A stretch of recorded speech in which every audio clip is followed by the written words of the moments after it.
So we were looking for a house that took in not only these kids aging out, but maybe kids with kids aging out. You are not hidden.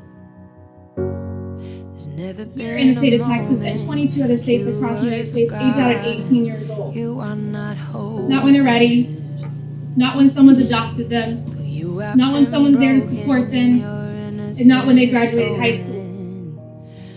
We saw that there were a lot of children who were not getting adopted, going through a lot of trauma, and entering into foster care as a result of trauma, experiencing trauma in foster care, and then aging out of care. And we started to learn as well that they were really faced with a really difficult, bleak future. I want the community to know about this ministry, this opportunity, and perhaps families like yourself will say, hey, we want to start or be a part of something like this as well.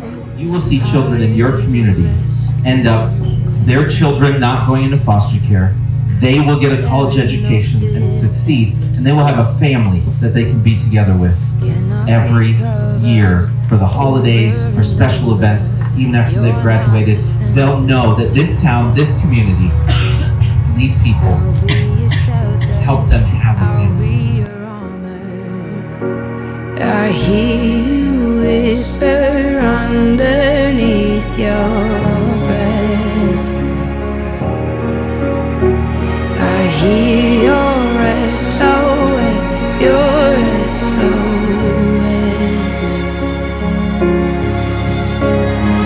I will. There are over 425,000 children living in the United States foster care system. At 18, kids age out of the system, often leaving them vulnerable and with few options for support. An average child is in foster care for 6 years and placed in 7 different homes. Girls in the foster care system are 10 times more likely to be exploited by human trafficking. Studies have shown that foster children have a much higher risk of imprisonment, teenage pregnancy, homelessness, and even death. 25,000 kids will experience some form of homelessness during their time in foster care, and rates have only increased over the last 10 years. At Our Daughter's House, we see the many needs of young women aging out of foster care, and we're doing something about it, and so can you. By hosting a garage sale to benefit Our Daughter's House, you can turn your excess into necessities for countless vulnerable young women. We will equip you with Our Daughter's House signage and materials to help you get the word out. Visit OurDaughtersHouse.org to learn more and to sign up. Join Our Daughter's House so we can help prevent, protect, and provide.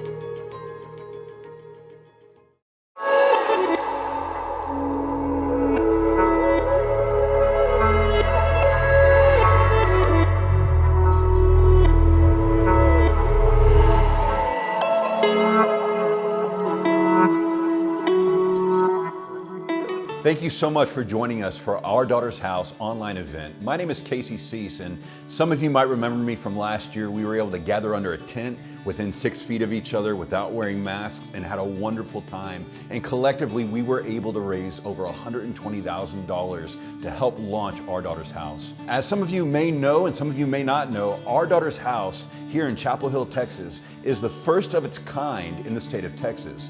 It's a home for girls who are aging out of the foster system and needing a place to stay, to get stabilized, to get job skills, and to be positioned to go into the next phase of their life successfully. But here at Our Daughter's House, we've been very blessed to see very positive changes take place in less than a year. And so we're glad that you're joining us today to celebrate what has been done and to learn more of how you can get involved in where we're going. Over this past year, there's been a lot of wonderful developments that we look forward to sharing with you, not only on the completion, nearing completion of our facility, but we want to emphasize the fact that while we have a wonderful place to call our own, where our girls can live safely and be supported and be encouraged. And so we look forward for you enjoying with us all that God's been doing and all that God's going to do. If you feel compelled to give and support this ministry throughout this time, we want you to know that we are a nonprofit 501c3 organization. So if you're interested in giving, you can do so immediately through texting 833-768-7290. That's 833-768-7290. You just text the word give. So text give to 833-768-7290. Thanks so much for joining us, and we look forward to enjoying this time together with you.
Hey guys, my name is Jeremy Everman, and this is my wife, Vanessa Everman. And together we have a residential construction company called Everman Homes. So the first time I met Chris and Jenny was, it was probably late November of last year, I guess. And we had been introduced through a mutual friend, Rachel Wimmer. She's on the board. And she had just given us the opportunity, said, hey, I've got some friends that need some help with the project. They're trying to convert this old building into a home. And so I said, well, yeah, I'll go check it out and see what we can do and how we could, help them understand what the costs are associated with building. And so I just went out to go take a look at the project with them, and I met Chris and Jenny there, and immediately we became friends. It was just so easygoing and a great time, and just seeing their vision was really cool, because there's not a lot of people can see an old building and think of it as having all these rooms and housing these young girls that are gonna just flourish and be nurtured there. And so seeing their vision, and then our ability to look at how we can actually make it happen. So immediately in the walkthrough, I was getting ideas and just flooded with some cool thoughts of how we can make this all work. And then I said, let me call my architect and just see if he would be willing to help us out from a design standpoint. And immediately, when Steve Iltis and Shannon Vestal had the opportunity to help us, I mean, they were all in. They just wanted to be a part of that. And so together, we sat down and started sketching out ideas of how we could put all these rooms together and make the bathrooms work and fit with the plumbing that's already in the house and things like that. And normally we charge a fee for doing the work of managing the construction process. And I just told her, hey, we're on board. Everman Homes, we want to participate in this, so we're going to do that. We're not charging any management fee. We just want to come and be supportive and help you get through this process. And so I think the thing that I saw when Jeremy was telling me about the project and what they were doing, I knew already that this was something that was just a good fit for just how we want to be involved, and then also that just our business, we were like, this is something we can do. And so when he told me, hey, I want to do this, and I don't want to, let's not charge anything. Let's just do this. Let's just help them along. And it was just kind of like, okay, that doesn't surprise me one bit. And there was never a conversation of, well, how are we going to manage this? How are we going to, make ends meet? We both walked into it just knowing we want to be a part, and God has this, and we're not going to miss anything, out of that. So back in 2012, when we were in the process of adopting our 4 kids from overseas, we were in a situation where it takes a lot of money to adopt 4 kids at one time from overseas. And we knew going into it, we didn't have what it takes, but we also knew that we had people around us that wanted to participate, and we had people, and we knew that God would be faithful and create that opportunity for us. And so we had a unique situation where one of my clients, actually, who just knew of our family, but really was just a client, took the information about what we were doing. And remember, she went and told her brother, who lives in Oklahoma, who we've never met.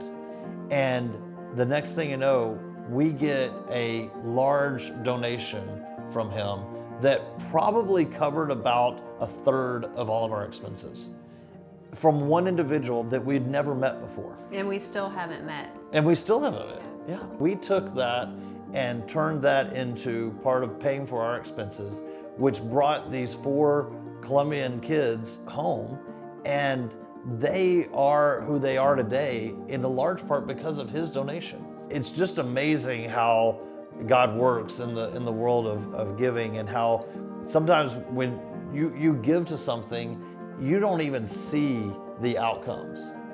You don't even know who the people are that are being benefited.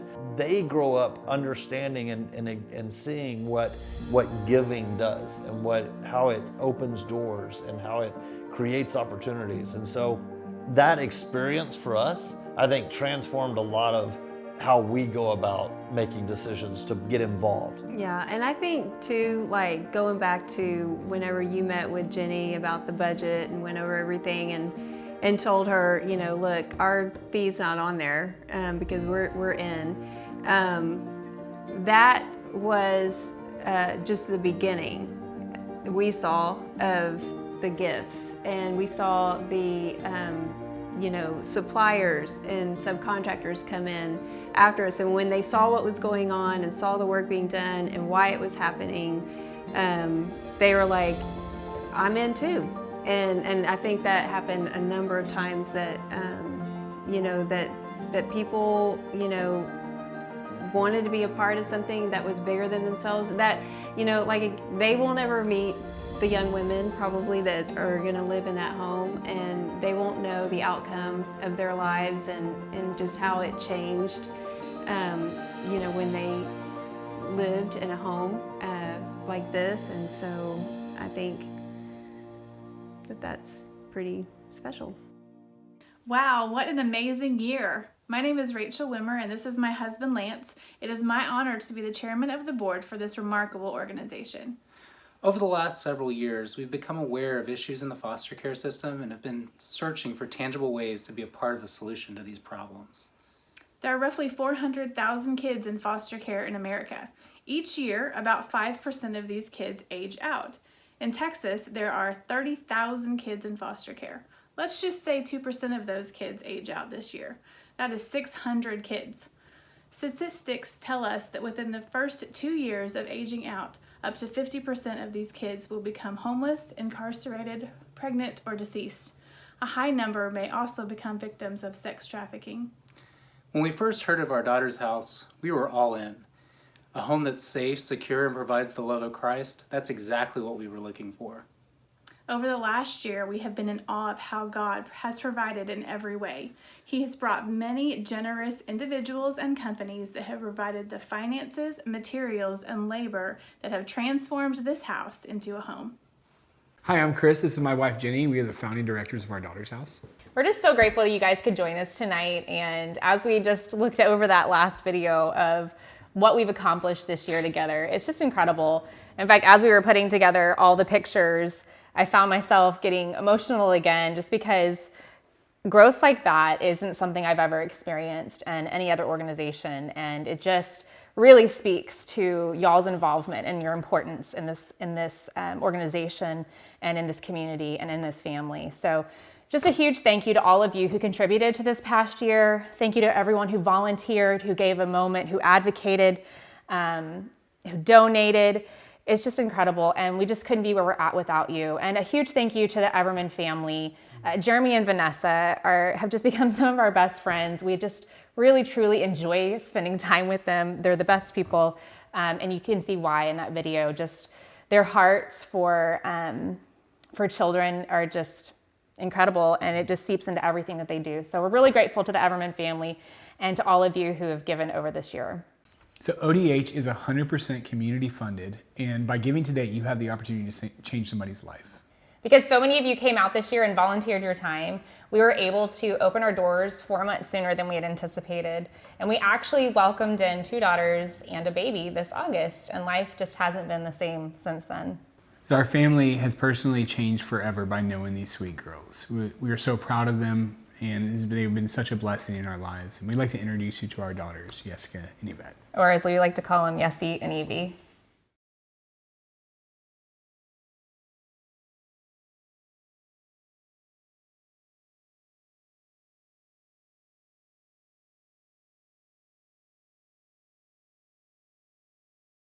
I got into foster care when I was 2, and then I got into an adoption home also at the age of 2. They adopted me right after. The adoption, we were in adoption for about 12 years, and it didn't work out.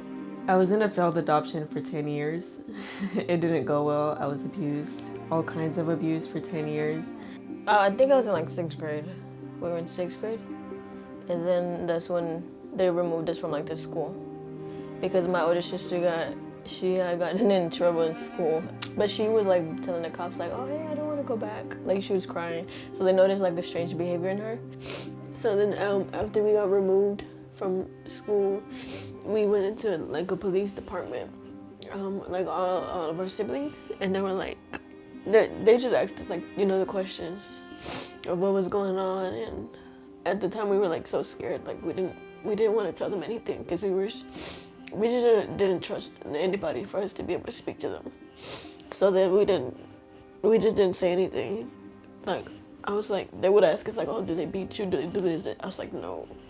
Because I was just so scared that I didn't want to, like, you know, get judged, or like, even though it wasn't my fault, I just didn't want it to look bad on me. I got put back into the system, and then I was in foster care until I aged out.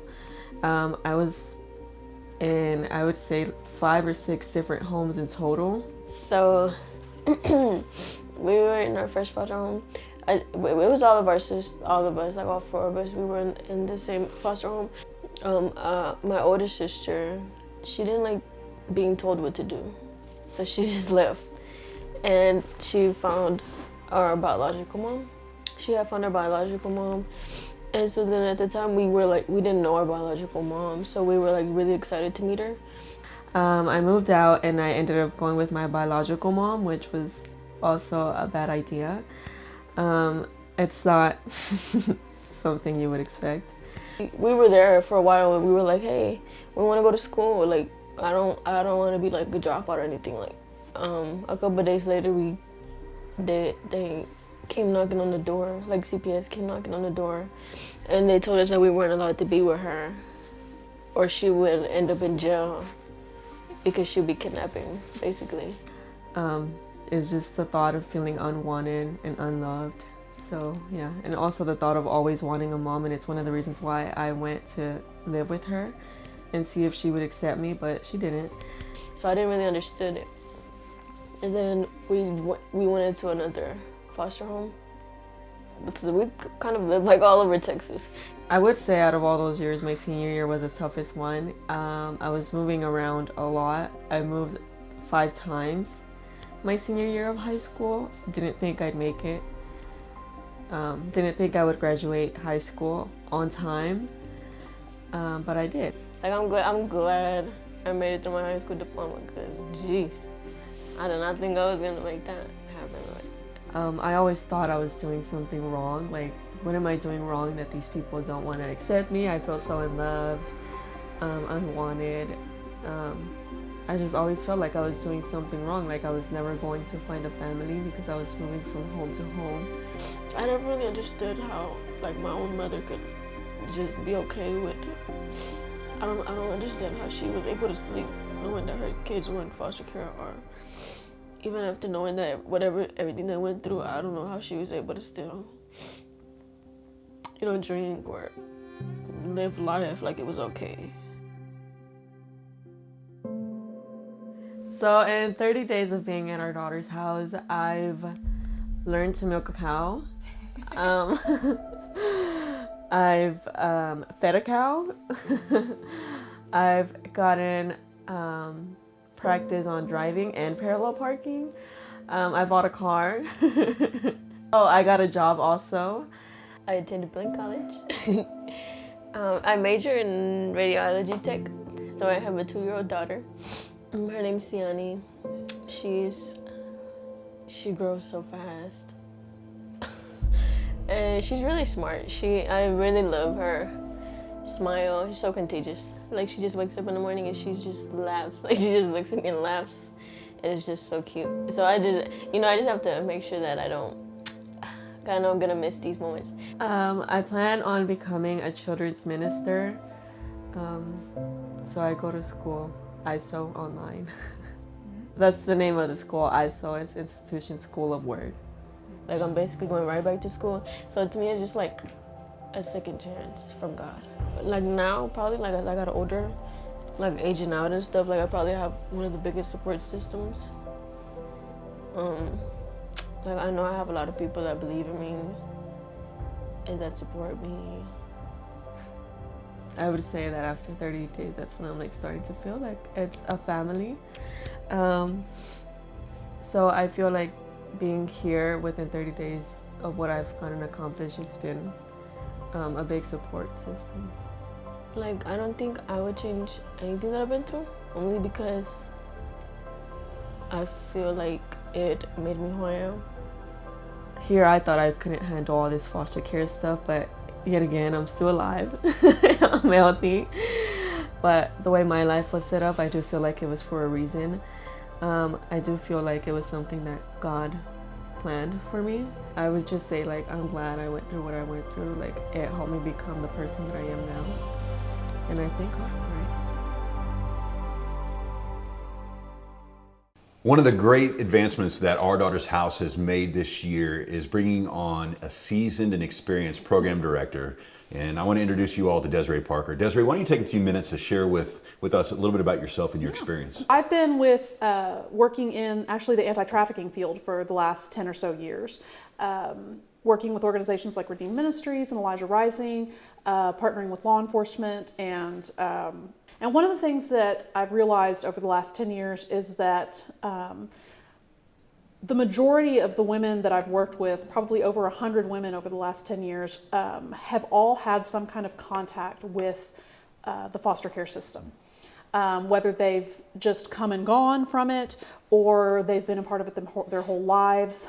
Exposure to the foster care system is one of the most common elements that we've seen in trafficking over the years. So the latest nationwide busts that we're seeing in trafficking stings right now, at least 80% of these kids are coming from the foster care system, the group homes and residential treatment centers and things like that.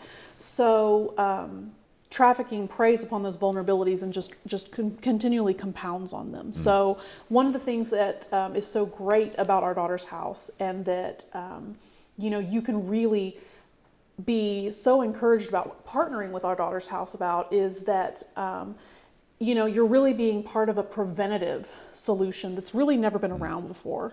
Yeah. We've worked on the post-trauma end for a long time now, but this is a chance to be on a pre-trauma solution. The amount of young ladies that we'll be able to house over the next year really depends a lot on how much money we're able to raise. Yeah, and how many are we hoping to house over the course of this next year? We're hoping to be able to house 6 girls. Okay. 6 young women. Yeah.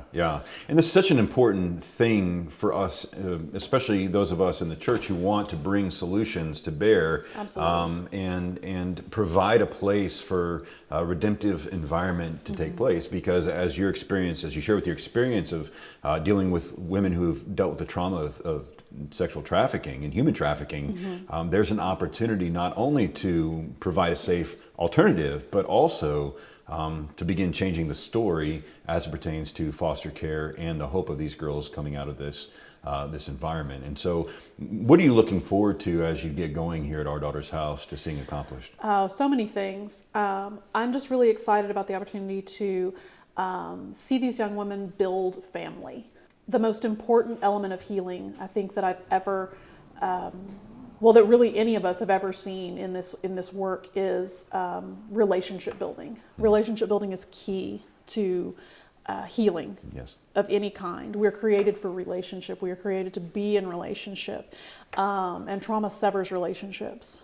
And so the opportunity to create a family, and for the opportunity for these young women to come into a home with a family and learn what that's about, so that the next generation doesn't go into foster care. Yeah. And so in your line of work, having worked with other organizations and ministries that deal with this type of thing, we know clearly that you're in it for the money, right? Because of course, because that's it. And so in light of that, and of course, if you're watching, you think that's true, I just want to caveat again and say that's not true. But there's got to be a deeper why for you. How is this tapping into the sense of calling in your own life and giftings? And how do you see Our Daughter's House being a vehicle where you can really invest yourself in that? Oh, 100%. And God called me to work with women and young women who had experienced trauma many years ago. And so even before I went into the anti-trafficking movement, I worked with Houston Area Women's Center as a volunteer. So domestic violence and organizations. So this is something that's been a call on my life for as long as I can remember. So how did you come to learn about Our Daughter's House in the first place? Because knowing your background a bit, and you all have to get to know Desiree on your own to know the full story, but this isn't your first rodeo. You've been a part of some major organizations. And so what was most compelling to you to come be a part of what's going on here? It was honestly, I learned about it through one of the board members who used to volunteer with another organization I worked with. So we kind of cross-pollinate a little bit in these fields. But the opportunity to be on the prevention side, there's a man named David Batstone who's been in the anti-trafficking world for 1,000,000 years. And he used to say, we've been pulling bodies out of the river for so long now, we need to go to the top of the river and find out why they're falling in and stop them before they fall in. Yeah. And that stuck with me since I read his book years ago. And I think that's what this is. It's that opportunity to stop people before they fall in. It feels like when you say 6 women we're hoping to house in this next year, the need is so profound. It is. And so while 6 women is a feat, where do you hope to see us in the next 3 to 5 years? Sure. We would love to see a home for boys, something similar, something like this, but for boys as well, because so many efforts are focused on girls, which is great, but at the same time a shame, because all of these same things happen to boys. So we'd love to see a home for boys at some point, and expansion of services for girls as well. Yeah. Well, we're excited for the work that you will be doing. And just for those of you who are considering contributing, we have been blessed to have Desiree join our team just with her amount of experience. And as you're investing in the lives of these girls, as you're helping to create family for them, as you're providing a safe place for them to come and learn what it means to have a safe home, just know that we are willing to invest in the best experience possible for these young ladies. And again, if you are interested in giving at this time, you can text the word GIVE to 833-768-7290. Hey everybody, it's Mike Weaver. I sing for the group Big Daddy Weave, and I'm coming to you from our little basement studio here in Mount Juliet, Tennessee tonight. I'm so excited to be part of this live stream for Our Daughter's House. When I heard about this incredible ministry, it instantly resonated with my heart, how God is using these amazing people. I'm so glad that tonight you are getting to be a part of this and hear about this incredible ministry to orphans and reaching into foster care and carrying the heart of the Father. God is a father to the fatherless, and we are his hands and feet here on this planet. We are doorways, for him to step through, in this life right here. And so I wanted to get to sing a song over you guys tonight called Redeemed. That has been so important in my life because I thank Jesus for the work he continues to do in my life and in your life as well. But then as we are recipients of the work of God, then we get to be carriers of that same work. And so, in honor of how Our Daughter's House moves and is growing and is reaching and is being the hands and feet of Jesus, I just wanted to remind all of us what we have in Jesus, and that it's not supposed to stay with us, but then we represent his heart all over this world. What's your part in that tonight? It seems like all I could see was the struggle. Haunted by ghosts that lived in my past. Bound up in shackles of all my failures.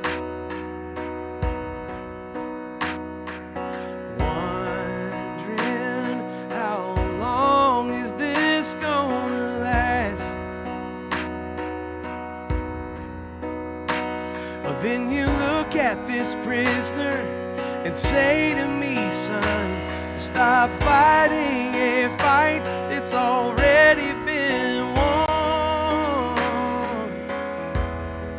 And I am redeemed. You set me free. So I'll shake off these these heavy chains and wipe away every stain. Now I'm not who I used to be, 'cause I am redeemed. Oh, I'm redeemed.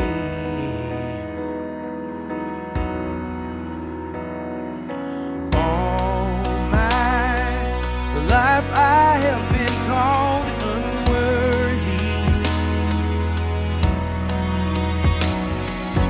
named by the voice of my shame and regret. But when I hear you whisper, child, lift up your head, I remember, oh God, you're not done with me yet. I am redeemed. You set me free. So I'll shake off these heavy chains, wipe away every stain. I'm not who I used to be, because I don't have to be the old man inside of me, 'cause his day is long dead and gone. Because I've got a new name, a new life, I'm not the same, and a hope that will carry me home. And I am redeemed. You set me free. So I'll shake off these heavy chains, wipe away every stain. Now I'm not who I used to be, 'cause I am redeemed. You set me free. So I'll shake off these heavy chains, wipe away every stain. Now I'm not who I used to be. Oh God, I'm not who I used to be. Jesus, I'm not who I used to be, 'cause I am redeemed. Thank you, Jesus. Thank God, redeemed.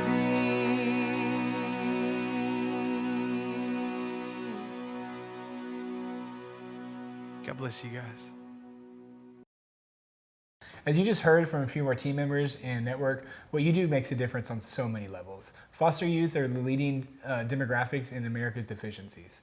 They make up over 60% of our human trafficking and 40% of our homeless population and a large part of our prison population, just to make a start. Why do you think that is? Oh, I think we know what it is. I think the biggest deficiency and the cause of this is because here in the state of Texas, we basically kick our kids out of the system at 18, and that's not when they graduate high school, that's on their 18th birthday. Most of these kiddos are looking for a place to lay their head that night. They do not have a means to make a living. Most of them, in fact, I would consider majority of them do not have driver's license, social security cards, birth certificates, all the just life documents that you would even need to start a life on your own and to start adulting. So that's one of the biggest reasons we see this huge fall off at that age.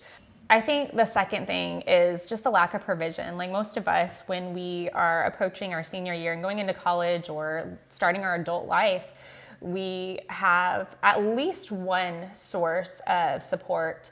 That's financially, that's encouragement. And so when you're aging out, that typically means that A, you weren't adopted, B, no one came back for you at the end of the road, and C, you really don't have someone there waiting at the end.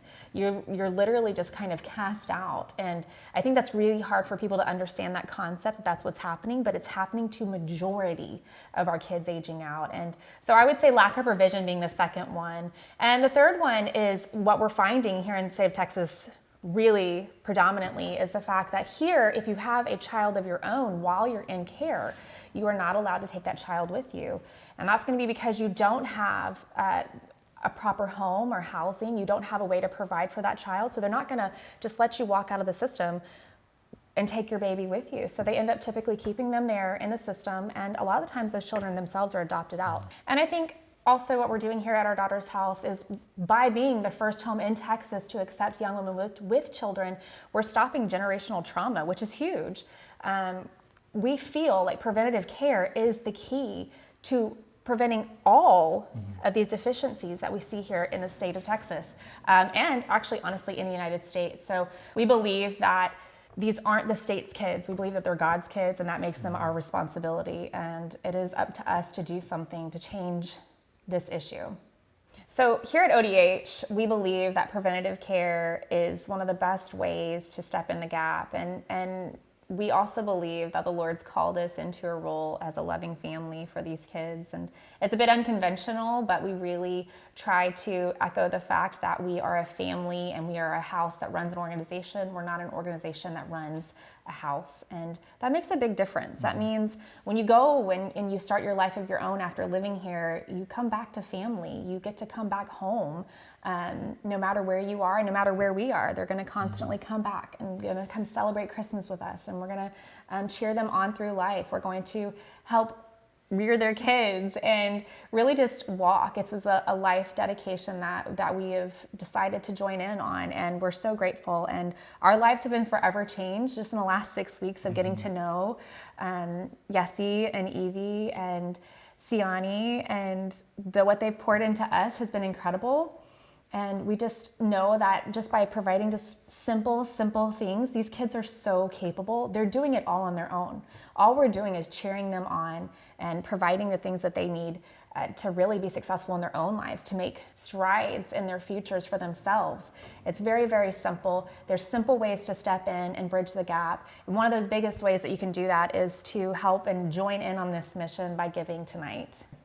All right, so the best way to become part of our giving family is just to take a minute and give a gift by texting GIVE to 833-768-7290. That's 833-768-7290. Or you can go to ourdaughterhouse.org and hit the word GIVE.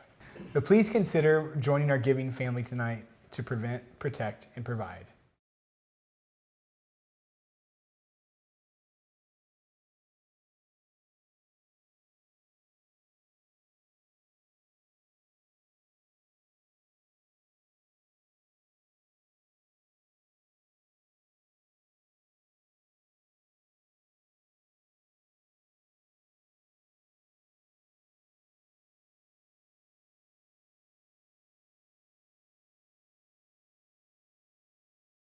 My name is Charles Batiste, and I am the youth specialist for DFPS, Region 6. DFPS is Department of Family Protective Services. PAL is Preparation for Adult Living. I am the youth specialist. I just got into position about March 23rd, and I love it. I love working with youth. I love working with youth that come out of the same system that I came out of. My name's Clarissa Quintana. I just graduated, class of 2020. Yes. Right now, I am currently working and still trying to figure out what I want to do. I know that I want to help out kids just like me who've been in the same situation. I chose aftercare because I feel like I needed that support. I didn't have my parents in my life, so I knew that if the help is there, then just take it, other than me regretting everything. So I just want to be successful in life and kind of prove to myself that I actually can do it. For me, it's always been a hard, rocky road for me. So I wanted to be better, and not just for myself, but whenever I'm ready to have kids, I want my kids to be successful and not have to struggle just like how I did. 7 years ago, I aged out of care. I need to go try to make my own. I tried to go get an apartment, started school. So I was in Katy to begin with. I was right across the street from ACC, so I was going to ACC in Katy. And it's just like, my rent was $900 and I'm going to school. Then I had a little part-time job and it just was like, and then I had a car note at that, so it was just like, man, what am I really gonna be able to take care, do this? That's when life set in. It was like, okay, I gotta get this because I got stuff to pay. So I ended up losing my apartment because I couldn't pay the bill. I ended up calling my caseworker, was like, hey, I ain't got nowhere else to go, I need somewhere to go. My caseworker was like, hey, yeah, come to me. I ended up going to him, and on my way to him, I stopped at a McDonald's, right? Somebody ended up calling the police on me and my friend, and we ended up going to jail because 2 BB guns were in the back seat of my car. And so they tried to say we were gonna rob McDonald's. And it was just like, boom, now I'm back to square one, literally. My caseworker was just like, man, you're too old. You're really not gonna find nobody to actually take you and bring you to the home. And so he kept looking, and then all of a sudden, before the day was out, he was like, man, I got this one person that he's willing to take you. He know all about you. He's read your case files. He's been through all your paperwork. He's willing to take you. I ain't gonna say love at first sight because that's too mushy, but it was just like real. Like, he was so real. I told him what happened to me the day before. He gave me the money to go get my car out the pound. He's helped me out since then. And from that forward, he told me, you always have a spot in my house. Like, no matter what, you always have a spot. You like my son to me. I love you, Charles, and you always have a spot no matter what. Nobody can take you out my heart or out my life. I was just, from then, it's just, I still close today. I call him my father. I go to his house anytime. It's like, all his family is my family. That's why I feel like this, our daughter's house was like a good program to have people come into and have that support, have that unconditional, can come back. Have not heard a home to let you come back, have a flex room just to come back for holidays, come back for whenever. So I really think they need more like it in Texas, to the world.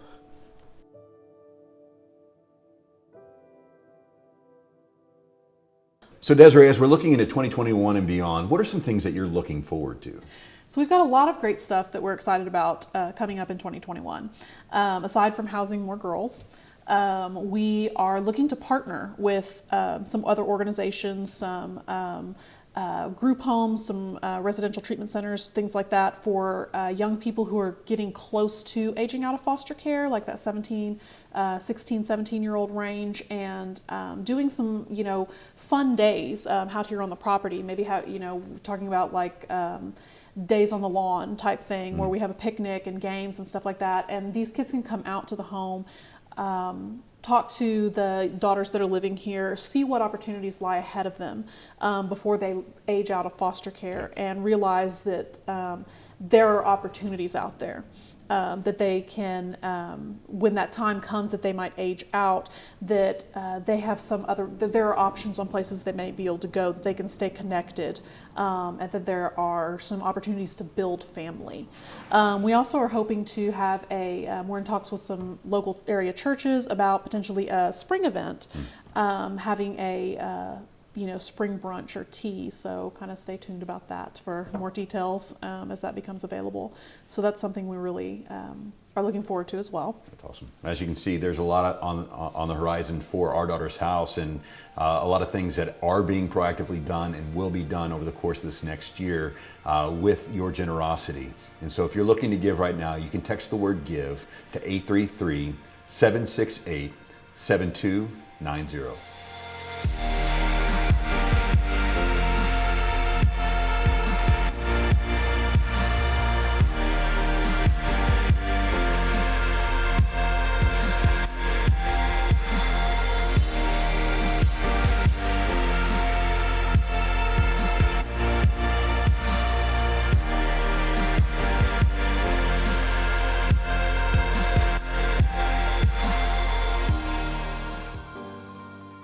This may be your first exposure to Our Daughter's House, or you may have been a part of the launch team. Regardless of how far you've been with us so far, we want to personally thank you for coming by and watching this online gathering. We look forward to the opportunity to get together with you in person in the future. As you've been able to see and you've been able to hear, there's a great need that we have in front of us, but also a great opportunity and even a greater God. What you've seen so far is that God has provided, in under the course of a year, a beautiful house for these girls aging out of foster care, a place for them to find support, to find help, to find unconditional love, and to experience, for many of them for the first time, what family was intended to be. And so now is our opportunity to step up and to really provide for their needs. For only $150,000 for the year of 2021, all of these things that we've discussed will be able to be accomplished. You can text your gift right now to 833-768-7290.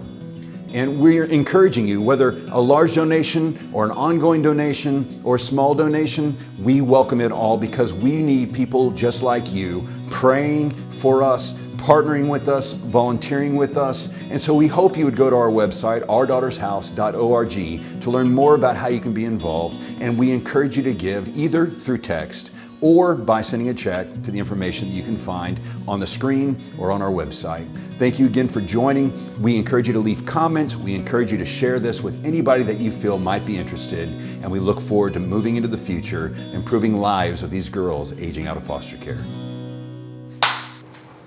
Oh yeah, you gotta do that again. Just. I'm Chris, this is my wife Jeannie. And we're the kids. That's a good clap. All right, Introduce us.